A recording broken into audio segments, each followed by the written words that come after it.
it comes to all-time great nicknames, we have the Sledgehammer versus Zay Colmea, which roughly translates to the Beehive. What's that about?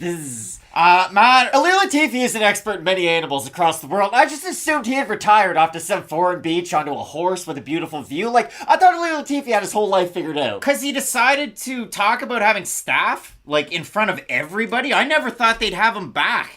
Yeah, like, I just kind of thought that was it for Ilir. He's 40 years old and he's had a lot of fights. He 30-27 on all judges' scorecards. 45-year-old Alexei Oleinik his last time out, with striking on the outside. And that's been the thing. For Ilir Latifi, we have seen an increased number of 205ers make the transition up to heavyweight. Honestly, kind of vice versa, right? We're seeing some heavyweights go down to 205. Chris Daukaus being one who's making that transition sooner rather than later. But Latifi has had a decent amount of success. Because here's the thing. What was his X factor at 205? His physicality. The man is as strong as an ox. Like, Ilir Latifi really does have that X factor of strength. Remember the takedowns that he was landing on Tyson Pedro? He was lifting him up over his head, slamming him. Like, Ilir Latifi is a very talented and a very physical wrestler when he is able to fight at his own pace and really on his own terms. But the problem is, for a lot of these 205ers, when they move up to heavyweight, well, they're not really able to outmuscle anybody, right? Like, Ovince St. Preux is a big guy at heavyweight, but he doesn't really have the clinch ability at heavyweight, right? Other guys are able to outmuscle him. Ilir Latifi can still throw people on the ground, even though he isn't as big. And it is odd, because at 40 years of age,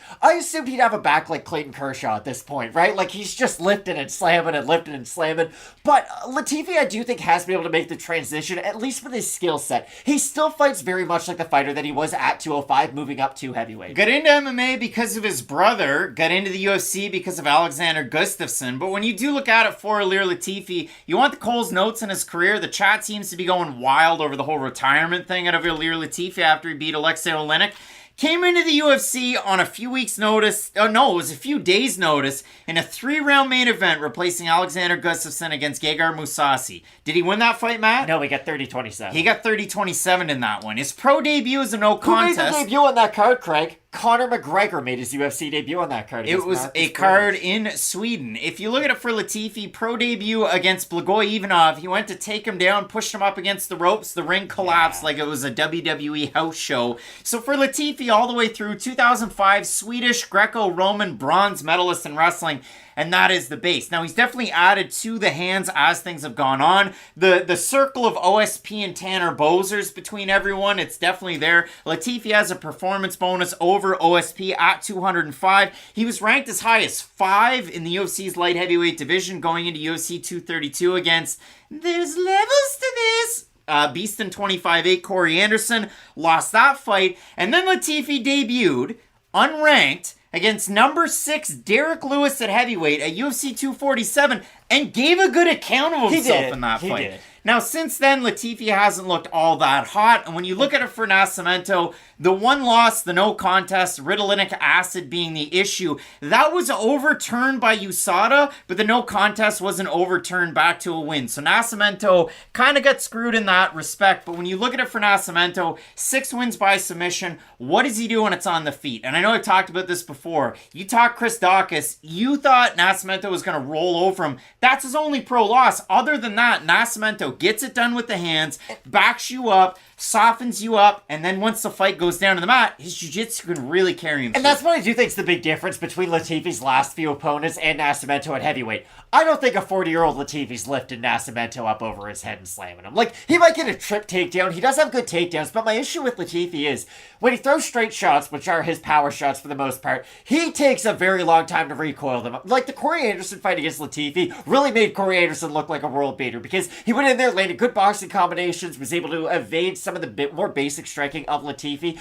I just think for Latifi, I know I spent the first 3 minutes of this saying how he fights a lot more like he used to at heavyweight, but if he fights like that, I just don't think this is a favorable matchup for him at all. I think that Latifi has a good camp going into this one. It's the second one at Extreme Couture, so maybe he wants to bait on the outside. The only time we've seen Nascimento in real trouble, other than where he got finished by Daukaus, was the first round against I mean, Superman, it was Alain Baudot. He looked amazing with the hands. And then in the second round, Nascimento was able to catch him. I don't exactly know what the odds or the Topology votes are going to be in this one. We have a look over on Topology. Nascimento is a slight favorite in the matchup. We have a look at the Topology votes. Surprise us there to you. I'm going to say over under 65% for Zekolnea. I think they'll be over. I think they're going to be over. They are over. 982 total votes. 71% Nascimento. 66% by decision for the 29% that have Latifi. 76% by decision. Matt, Dirty Reg in the comments saying Latifi will make it really boring. And I think he's right. And I do think that's going to be Latifi's game plan. I think we're going to see a lot of clinch control, or at least attempted clinch control. I think we're going to see a lot of attempted takedowns. But Nascimento's not an easy guy to take down. It's not like he's a zero grappler. He is a very good grappler. And he does have good boxing combinations from the outside. I think that's going to be the real key. If he is able to use the jab and kind of paw away at Latifi,